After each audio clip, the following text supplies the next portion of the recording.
We are back now with a very special guest, a New York Giants superfan and hype man. He is also the founder and host of Prince on the Pod. Sam Prince, how you doing today, man? I'm doing fantastic, Josh. Alex, thank you very much for having me on the show today. We're excited to have you on, and Alex is so excited he's even ready to get in here. Yeah, got to jump ahead. I mean, you've been everywhere, it feels like, from NFL Network to The Entertainer, Talking Giants. I mean, there's too many places to count, it feels like. You've been a busy man. How is that kind of all worked out for you, kind of all happening at once? It's crazy. I would never have thought I would be all over this place like this, going on a podcast show, the show. So, I mean, it was life-changing for me. I'm just putting everything in my calendar, doing this thing this time, and working it like that. Hey, it's a good way to stay organized and planned, especially at this age, to get those skills down now because, you'll need it later when you get into the workforce and stuff. So it's good to be busy now, right? Get those stuff organized.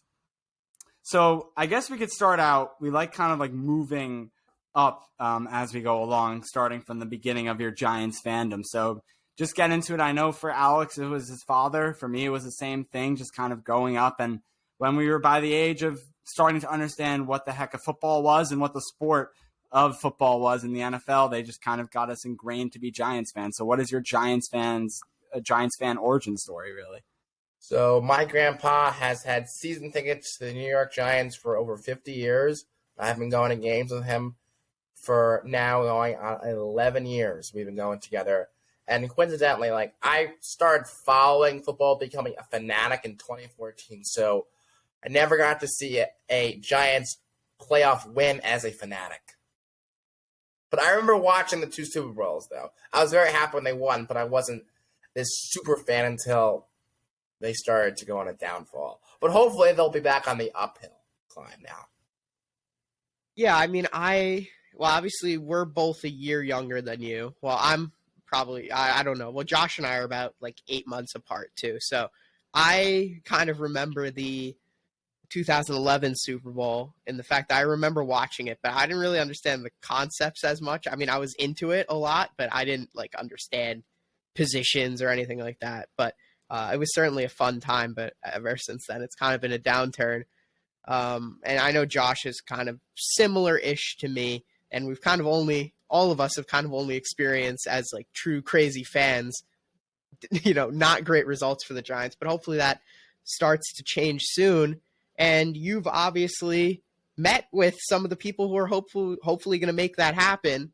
Joe Shane, Brian Dable, we saw you at minicamp. How is that experience like, and how confident are you that those guys are going to be able to turn it around? It was awesome, Alex. Going to minicamp, the whole organization, it's truly a world-class organization. I'm confident that this team's going to be a better team than last year, but, I want to see them play some preseason games before I can make my official record prediction and make my predictions for the other players and stuff like that. No, that's definitely a good strategy. We always want to keep an open mind to how things go. I know some people like to make their decisions early on, right after the draft in May. Let's take it day by day, right? We still got training camp to get to, so definitely something to think about. Okay, we have to do it because everyone's done it every single place you've been to. Kayvon Thibodeaux, pick 5. You're on the stage, you're with Roger Goodell, and there's the moment of just absolute energy boiled up inside, erupting on live TV. Just, I don't even know what to say, what went through your mind, but I know what went through your mind. It was just absolute energy, electricity. I have to show this man what I got inside, right? And that's really just what you did. Well, Josh, that moment, that Make-A-Wish, the NFL, the Giants helped me get to, and everyone else there that, Make-A-Wish grants my wish, which I thank them every day for that. I thank my donor family for donating their child's organs. So going up on stage, I knew the pick was Kayvon. So walking on the stage and knowing it was Kayvon, I was pumped just to be there, but I was extra pumped. It was Kayvon Thibodeaux, baby. It was Kayvon freaking Thibodeaux. So, I mean, that's just who I am, right off the crowd and being excited. So when Kayvon danced on stage, I'm like, I have to dance with him. I thought it would be a simple handshake. Oh, great meeting you. Welcome to New York. End of story. I thought that's what it was. I had no idea that was what was going to turn out like. I mean, it was kind of the perfect pick because it was almost like your energy just kind of bounced off each other. It was so much fun. And I remember watching it on TV and I saw, like how they take the picture, they hold up the jersey. And I'm like, oh my God, they're not going to include Sam. Like after that special moment, they're not going to include him in. And then I saw, oh, thank God they're putting you in. What was that moment like? Obviously getting the picture. You want me?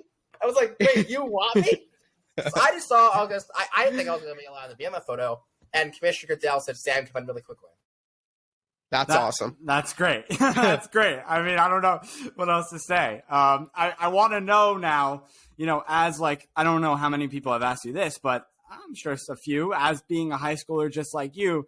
Now I want to know, you go back to school, like in the next few days after that, is the reaction like, oh my God, I saw you on TV on draft night. Like, how does that work? Everyone's coming up to you, like hyping you up. How does that work? It's crazy. Everyone's like, I saw you on TV. I saw you on TV. Great job. Great job. I saw you on TV. It's pretty awesome. I mean, so many people watch the draft, obviously. And, we have fans of other teams in our school too, right? We have friends that are fans of other teams. And, when we told them, oh, we're having you on, they're like, oh my God, the kid who announced the Kayvon Thibodeaux pick. Oh my God. So it's not like just Giants fans who you're well known around everyone now after that draft experience. So it's really cool. I can only imagine what the responses you're getting at school from fellow students, teachers, etc. Must have been really cool. I was gonna ask that. Did a teacher specifically say, "Hey Sam, you were on TV on draft night"? Every single person in the school, from every student, from the superintendent came up to me. Oh, that's awesome. That's super cool, man. That's when I mean every student. I truly mean every single student said something to me. I mean, I would, if I saw you there, I would be very excited to see you as well. I mean, it's just such a cool experience. How was it meeting Joe Schoen in the initial video they kind of posted on Twitter where you found out you were going to be making the pick? Eli Manning was there. First of all, how was that whole thing? First of all, just meeting Eli Manning was amazing. Looking up to that man my whole life, still look up to him. Sure. He's Eli Manning. I mean, who doesn't love Eli? I don't know why you wouldn't love Eli. That's a different story for another day. It was awesome in itself. And meeting Joe and Deebs was really cool. I was so caught off guard there. And people would always say to me, oh, like, what would you do if, you met Joe Schoen on the street? What would you do? I would tell what I think they should do. And I told them. I would do the same thing. Raise a face. I told them. And I know we're jumping around here a little bit, but obviously with the minicamp too, you were told you're going to break the huddle. How did that, like, what were you, I guess, notified by one of the coaches or one of the staff? Yeah, Dave's like, come with me. You're going to break down the huddle. I'm like, oh, when Dave's asked you to choose something, you do it. When you're there, the whole thing is just in shock. I'm like, oh my gosh, like, I broke down the huddle. Like, when I was there, I was like, I was very nervous. I didn't want to mess up. I never broken down the huddle before, and I do it for the first time for the New York Football Giants. So it's pretty awesome. Your reactions after the fact too, like that was crazy. That was crazy. You were just like repeating it. It was so cool. People on a loop. People like, wait, you just did that, and you didn't tell me you're going. I was like, yeah, I didn't really want to tell people. I told some people, but like I don't tell everyone that stuff until after it happens, just to make sure it happens and stuff like that. Yeah. The players, did they say anything?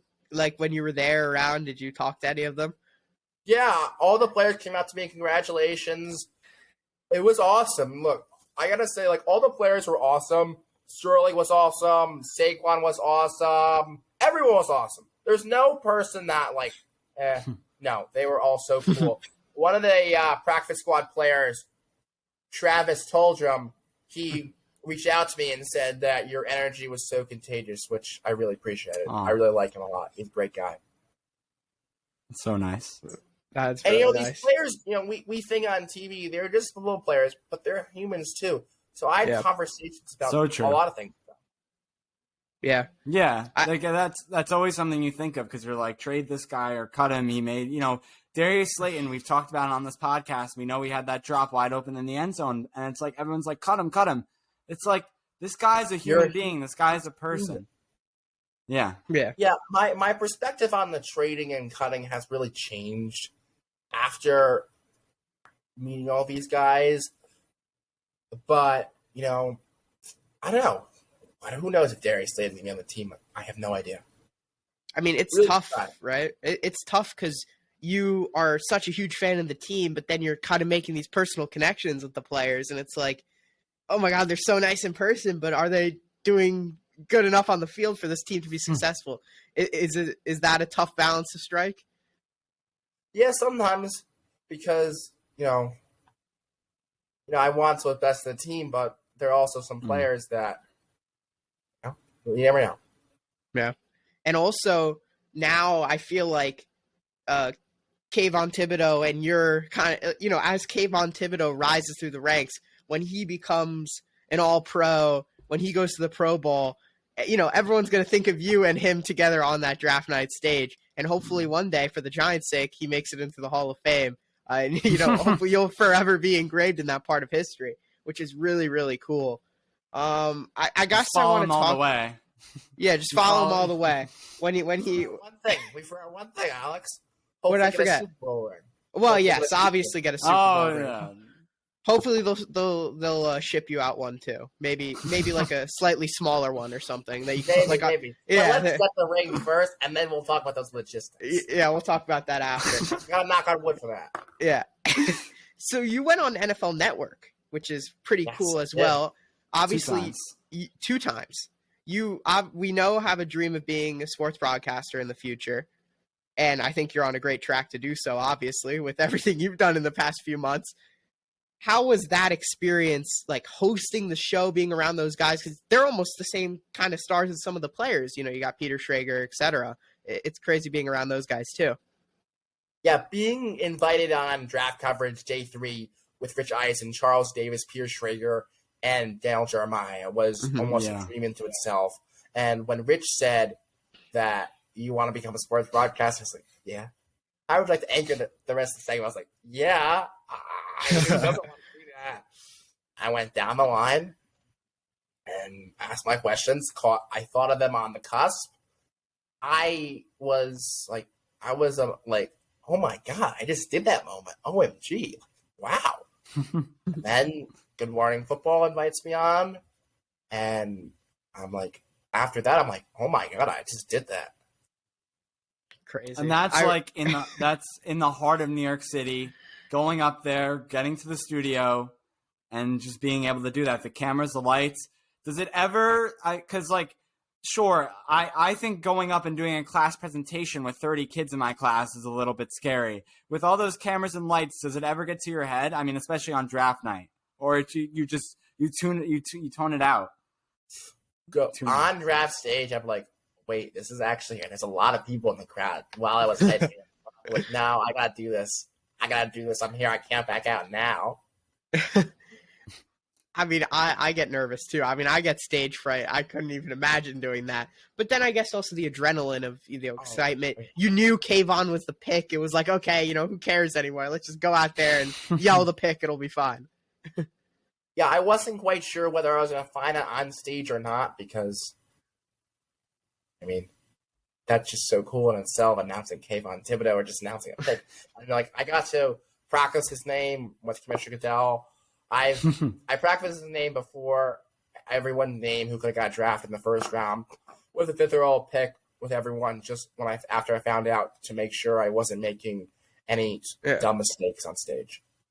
Sure. And it turned out well. So, but I would like to praise your being able to handle it all, no matter what it was on draft night, on day 3, Good Morning Football, all the interviews you've done. We've watched it. We've stay tuned, and you've been great in being able to keep yourself composed, because I just know it's it's different when I'm seeing someone like Charles Davis, who I love, who's like a mentor, who's kind of like an idol, Iron Eagle, Mike Breen, all those guys, and then seeing someone who is my age, a fellow high schooler, getting on those big stages, on those big networks. I applaud you, man. You've been doing great. Yeah, Ian's also someone I look up to too. I really like him. Yeah, so like when I go up there, people say to me, a lot of teachers were saying to me, the next day they taught their classes, whenever you have a big moment, act like Sam Prince. He rose to the moment. That's so cool. Right. I mean, that's so cool, right? Like at our, we have like certain people, David Tyree or who are like Buzz Aldrin, right? So it's like a whole big thing. But in your case, it's like Sam Prince, like that. That's so cool. And it's crazy, man. I'm like having goosebumps for you, if that makes any sense. I want to talk about your podcast, actually, even though you're on our podcast right now. We're going to talk about your podcast. So how we did appreciate you taking the time to do so, obviously. Yes, we do appreciate it. Delay before something came up, but I didn't realize how long it was going to take. That's my fault. No problem. A bit busy man over here. Hey, we understand. I committed to something, I'm going to do it. So how did you start the Prince on the Pod? How'd you come up with the name, first of all? All right, so I always knew I wanted to do something in sports and all that stuff. But I went to play-by-play camps. It's a sports broadcasting camp all around the country. If you guys don't already know about it, there's a camp in Montclair this July. You signed up or you're not in your heads. I was like, you got to sign up. You don't sign up already. Yeah. We did that. We did that when it was virtual. When it was virtual, actually. I had a virtual camp too. Yeah. Oh, you were. Why do I feel like I remember you or something from there? But I don't know. Well, it makes sense. All 6 weeks. All 6 weeks. All right. 6 weeks. So, all 6 weeks I was there. That's how they really inspired me to do it. Week 2, week 3, I'm like, I'm going to create a podcast. I was juggling some names around. I was like, I like that name, Prince of the Pod. Why not? I'll give it a shot. And it's been going strong for 2 years. We got over 300 listeners consistently per episode, which is crazy to think about. 300 people listen to me weekly. That is crazy. That's crazy. And some of the guests we've had on is Colleen Wolfe, NFL On Air. We've had Andrew Thomas, left tackle of the New York Giants, Jordan Ronan, Noah Eagle, Zach Klein, he's a local sports broadcaster from Atlanta. We've also had on some baseball people. We've had all over people, but Andrew Thomas and Colleen Wolfe are easily the two biggest guests. And next week, I have a huge guest coming on next Monday. It's coming out. Time of recording, I'm actually recording the next day. So after this, I'm going to prep for that interview. Huge interview. Stay tuned.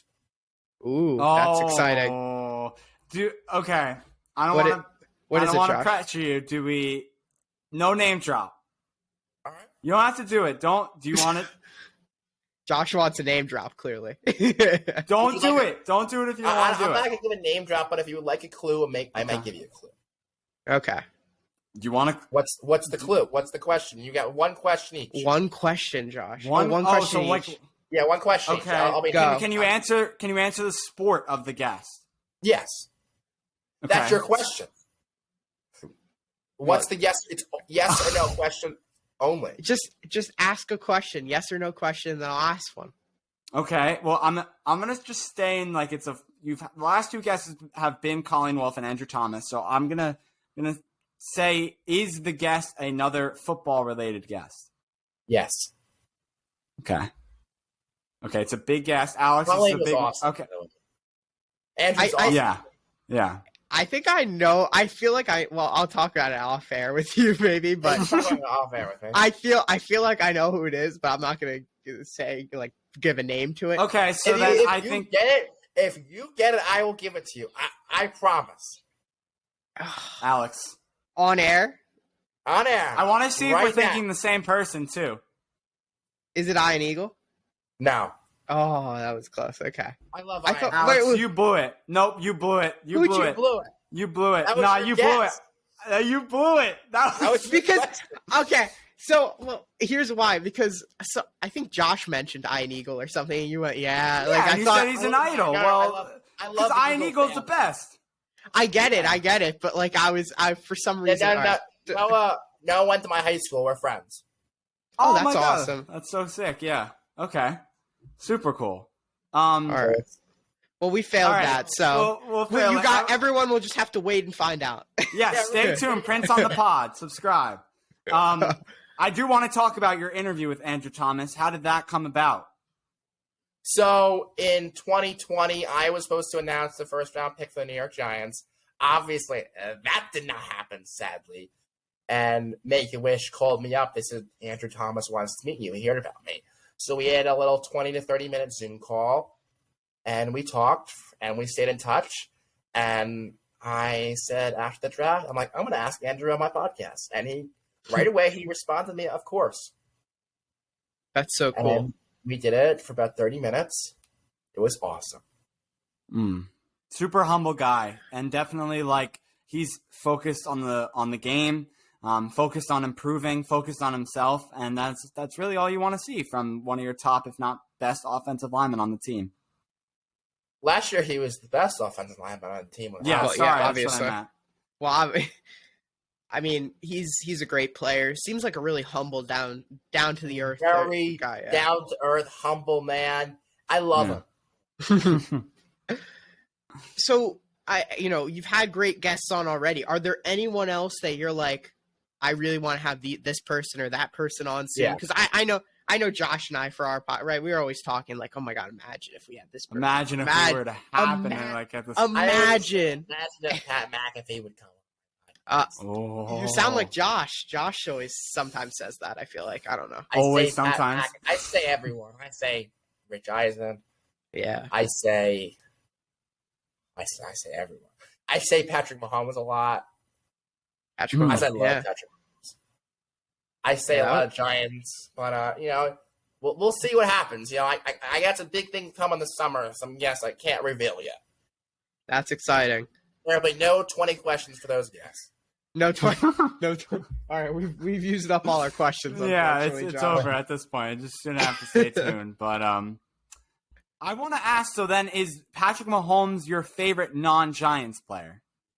He is my favorite non-Giant that has never played for the Giants. Who's your favorite non-Giant that has played for the Giants? Odell Beckham Jr. Okay, yeah, I kind of knew that was coming. Thank you. I'm not an Odell guy. I'm sorry. Why? I'm sorry. Why? I'm sorry. I don't know. I'm sorry.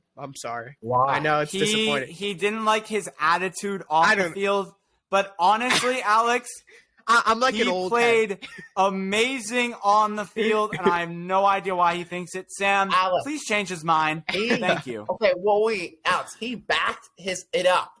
My whole thing is, if you walk the walk, you got to be able to talk the talk. And he talked the talk and walked the walk. I got to be honest with you. After these past couple years, literally pretty much ever since he's left, I would say I feel slightly better toward – I'm not going to go that far. I'd say I feel slightly better about having players who maybe aren't like my ideal off-the-field type of personalities if they can produce on the field, because I just desperately want to win, man. You need those kind of personality guys. I get it. Look at the Rams. They have Jalen Ramsey, Odell. They won the Super Bowl. Look at the Bucks. Yeah, I mean, I get it.